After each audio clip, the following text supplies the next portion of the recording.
کے بعد خصوصی اظہار خیال کے لیے ڈاکٹر عبدالسلام خالص تشریف لا رہے ہیں، اور اسی طرح اسلامی جمعیت طلبہ پاکستان کے ناظم اعلیٰ محمد بلال بھی خطاب فرمائیں گے۔ تو میں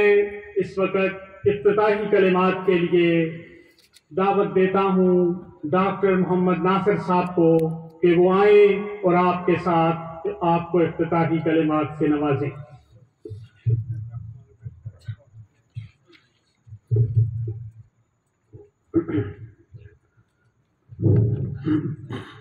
بسم اللہ الرحمن الرحیم۔ سب سے پہلے تو میں صوبائی نظم کی جانب سے آپ تمام اراکین تنظیم کو تہہ دل سے خوش آمدید کہتا ہوں۔ خوش آمدید کے بعد ظاہر ہے کہ جو اتنا بڑا شہر اور رونق بھرا شہر جو بسایا گیا ہے، اس کے بارے میں آپ لوگوں کو ہدایات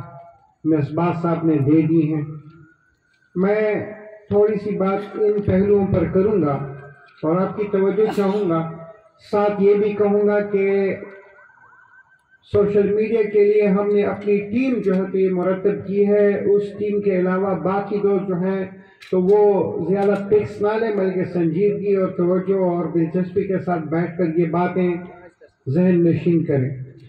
حضرات، تنظیم اساتذہ پاکستان کیوں بنائی گئی، یہ ایک بہت بڑا کویسچن ہے۔ اس کویسچن کے آنسرز دینے کے لیے میں چند باتیں جو ہیں تو سامنے رکھتا ہوں۔ ہم چاہتے ہیں کہ تعلیم ایسی ہو کہ وہ نظریہ پاکستان کے مطابق ہو۔ نظریہ پاکستان یہ ہے کہ دنیا میں دو اقوام رہتی ہیں، ایک وہ جو کلمہ طیبہ کے حامل ہیں، جو کلمہ طیبہ پڑھتے ہیں اور مسلمان ہیں، یہ ایک قوم ہے۔ دوسری قوم وہ حاضرین جو کلمہ طیبہ نہیں پڑھتے اور وہ غیر مسلم ہیں۔ تو نظریہ پاکستان کے مطابق ہماری تعلیم ایسی ہونی چاہیے جو کہ پاکستان میں اسلامی کردار کی نسل کو پروان چڑھائے اور پاکستان جن مقاصد کے لیے تخلیق کیا گیا ہے اس کے مطابق اس کو ان پٹس فراہم کر سکیں۔ حاضرین، ہمارا دوسرا کام یہ ہے کہ ہم چاہتے ہیں کہ ہمارا نظام تعلیم مخلوط نہ ہو بلکہ غیر مخلوط ہو۔ آپ دیکھیں کہ پہلے مخلوط نظام تعلیم یعنی کو ایجوکیشن یہ صرف یونیورسٹیز میں ہوتا تھا۔ ہم کہتے تھے کہ چلیں یونیورسٹیز میں اسٹوڈنٹس جب پہنچتے ہیں تو وہ اپنا اچھا اور برا یہ سمجھتے ہیں، اس لیے جو ہے تو اپنے کردار کو پاکیزہ اور اخلاق کو اچھا رکھ سکتے ہیں۔ لیکن آج ہم دیکھتے ہیں کہ ہماری سرکاری پرائمری سکولز میں بھی لڑکوں اور لڑکیوں کو ایک ہی جگہ پر بٹھایا جاتا ہے، اور ظاہر ہے کہ پرائیویٹ کالجز اور یونیورسٹیز اور public sector universities, colleges, schools, یہ ساری چیزیں جو ہے تو یہ اس مصیبت کی زد میں آ گئی ہیں، اور جتنا ہی ہمارا یہاں پر نظام تعلیم مخلوط ہوتے جائے گا اتنی ہی ہماری معاشرت یہ غیر پاکیزہ ہوتی جائے گی، ہمارا اخلاق و کردار غیر اسلامی ہوتا جائے گا، اور اسی حساب سے ہمارے یہاں پر لڑکوں اور لڑکیوں کے درمیان میل جول بڑھتا جائے گا۔ ہم یہ سنتے رہے ہیں کہ لاہور جیسے ایک عام شہر میں بھی 98% لڑکے اور لڑکیاں جو اسٹوڈنٹس ہیں یہ ایک دوسرے کے گرلز اور بوائز فرینڈس ہیں، اور یہ چیز صوبہ خیبر پختونخوا میں بھی آ رہی ہے، چونکہ یہ ہماری معاشرت کو تباہ کر رہی ہے۔ اس لیے تنظیم اساتذہ کا دوسرا مطالبہ یہ ہے کہ اس مخلوط نظام تعلیم کو ختم کیا جائے، لڑکیوں کے لیے الگ تعلیمی ادارے اور ان کی استانیہ ہوں، اور لڑکوں کے لیے الگ تعلیمی ادارے اور ان کے اساتذہ ہوں، اور ان کے درمیان انٹریکشن جو ہے تو یہ نہیں ہونی چاہیے تاکہ ہمارے اخلاق اور معاشرت پاکیزہ رہے۔ میرے دوستو، یہاں کا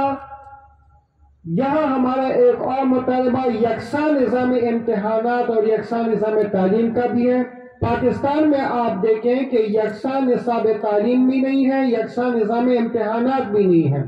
یہاں پر متعدد قسم کے ادارے کام کر رہے ہیں، جن میں سٹی سکول، اسی طرح بیکر ہاؤس سکول، اسی طرح ایچسن، اسی طرح ایڈورڈز، جہاں کا ماحول ہمارے عام تعلیمی ماحول سے یکسر مختلف ہے، اور یہ کلاس بیس سوسائٹی جو ہے تو یہاں پر تشکیل دی جا رہی ہے۔ آپ دیکھیں کہ گورنمنٹ سکولز، کالجز اور پبلک سیکٹر یونیورسٹیز کے طلبہ جو ہیں، ظاہر ہے کہ وہ ایچسن والوں کے ساتھ بات نہیں کر سکتے، نہ ایچسن والے جو ہے تو ان کو پاکستانی اور جو ہے تو یہ اپ ٹو ڈیٹ لوگ سمجھتے ہیں۔ جب اس قسم کی سوچ جہاں پروان چلے گی تو ظاہر ہے کہ معاشرہ یہ کئی طبقوں میں تقسیم ہوگا۔ اس لیے تنظیم اساتذہ کا ایک مطالبہ یہ ہے کہ یکساں نصاب تعلیم ہو، یکساں قسم کے امتحانات ہوں، یکساں قسم کے ادارے ہوں، اور اس کے ساتھ ساتھ آپ دیکھیں کہ ہم غیر فرقہ وارانہ اسلامی تعلیم کا مطالبہ بھی کرتے ہیں۔ غیر فرقہ وارانہ اسلامی تعلیم کا مطلب یہ ہے کہ طالب علم دیوبندی، بریلوی، اہل حدیث، احناف اور اس قسم کی چیزوں میں نہ پڑے، بلکہ وہ سیدھا سادہ مسلمان ہوں، اور اللہ کے رسول نے جو چیزیں ہمارے لیے چھوڑی ہیں تو اس کے مطابق جو ہے تو ہم نوجوانوں کی پرورش کریں، ان کو پروان چڑھائیں۔ تبھی پاکستانی قوم جو ہے تو یہ ایک ہوگی، یکسو ہوگی، متحد ہوگی اور متفق ہوگی۔ جب تک یہ چیزیں یہاں پر ہم نہیں دیکھیں گے تو تب تک یہ پاکستانی معاشرہ نہ تو پاکیزہ ہو سکتا ہے، نہ یہ پروفیشنل ہو سکتا ہے، نہ یہ یکسو ہو سکتا ہے، نہ یہ متحد اور یکجہت ہو سکتا ہے۔ یہ تنظیم اساتذہ کہ وہ بیسک مطالبات ہیں اور اس کے لیے ہم کام کر رہے ہیں۔ ٹھیک ہے میرے دوستوں، یہ بات ہے کہ ہم انکریمنٹس، ہم پروموشنز، ہم سلیکشن اور ان ساری چیزوں کے فور میں ہیں اور میرٹ کی بات بھی کرتے ہیں۔ ہم یہ بھی کہتے ہیں کہ افراط زر کے حساب سے تنخواہوں میں اضافہ کیا جائے، لیکن بیسیکلی تعلیم کس طرح ہونی چاہیے وہ میں نے بتایا کہ وہ غیر مخلوط نظام تعلیم ہو، وہ نظریہ پاکستان کے مطابق ہو، وہ یکساں نصاب تعلیم اور یکساں نظام تعلیم ہو، غیر طبقاتی نظام تعلیم ہو، اور غیر فرقہ وارانہ اسلام کی بنیاد پر جو ہے تعلیم دی جائے۔ میرے دوستو، یہ اجتماع جو آپ دیکھ رہے ہیں اس میں انشاءاللہ چترال بالا اور بیربارہ سے لے کر ٹانک اور ڈیری خان تک اور بٹرام سے لے کر جو ہے تو ممند اور باجوڑ تک سب دوست آپس میں مل لیں گے، اور یہ تحریک کی ایک خصوصیت ہے کہ ہم سب کی ایک سوچ ہوتی ہے، ہم سب کے کام کرنے کا انداز ایک ہوتا ہے، ایک دوسرے سے ملنے کا ایک نادر اور نایاب موقع ہوتا ہے، اور بہت مدت کے بعد جو ہے تو ہم یہ کوشش کر رہے ہیں، امید ہے کہ ہماری یہ کوشش جو ہے تو یہ کامیاب ہو جائے گی۔ ان اجتماعات کا مطلب یہ ہوتا ہے کہ ہم خیال دوست جو ہے تو ایک دوسرے کو سمجھیں، نئے جذبہ اور ولولہ یہاں سے اخذ کریں۔ تنظیم کے ان اجتماعات میں ہماری رہنمائی کے لیے صوبائی اور مرکزی قائدین جو ہے تو وہ تشریف لا رہے ہیں، وہ مختلف علمی تحقیقی پیشہ ورانہ معاشرت کے روحانی پہلوؤں پر بحث کریں گے، جن سے جو ہے تو ہمارے لیے نئے آئیڈیاز اور نئی تھنکنگ جو ہے تو یہ کریٹ ہوگی۔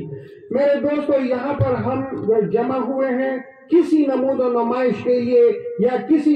چیز کو سکور کرنے کے لیے، سیاسی سکورنگ کے لیے نہیں آئے ہیں، بلکہ اپنے رب کو راضی کرنے کے لیے اور اپنے رسول صلی اللہ علیہ وسلم کی سیرت سے کچھ اخذ کرنے کے لیے یہاں پر ہم آئے ہیں۔ کانفرنس کے منتظمین نے بہت زیادہ محنت کی ہے اور کم از کم 4 مہینوں سے اس پر جو ہے تو ہوم ورک جاری ہے۔ ظاہر ہے کہ اس کا مقصد صرف یہ ہے کہ یہاں آپ آئیں، دلچسپی اور انعامات سے تشریف رکھیں، بہت ساری چیزوں کو سمجھنے کی کوشش کریں اور اپنی جانب سے وہ فائنینشیل انپٹ بھی دیں تاکہ یہ ہمارے جو اخراجات ہیں یہ اس سے کور ہو سکیں۔ میں ایک مرتبہ پھر آپ سب کو خوش آمدید بھی کہتا ہوں اور آپ سب کا شکریہ ادا کرتا ہوں۔ ساتھ یہ آخری بات کہتا ہوں کہ یہاں آپ مہمان نہیں ہیں بلکہ آپ خود ہی میزبان ہیں. دوسرے ساتھیوں کا آپ نے آرام کو سہولت کا خیال رکھنا ہے اور گلے شکوے جو ہے تو انشاءاللہ آپ نے نہیں کرنے. والسلام، بہت شکریہ.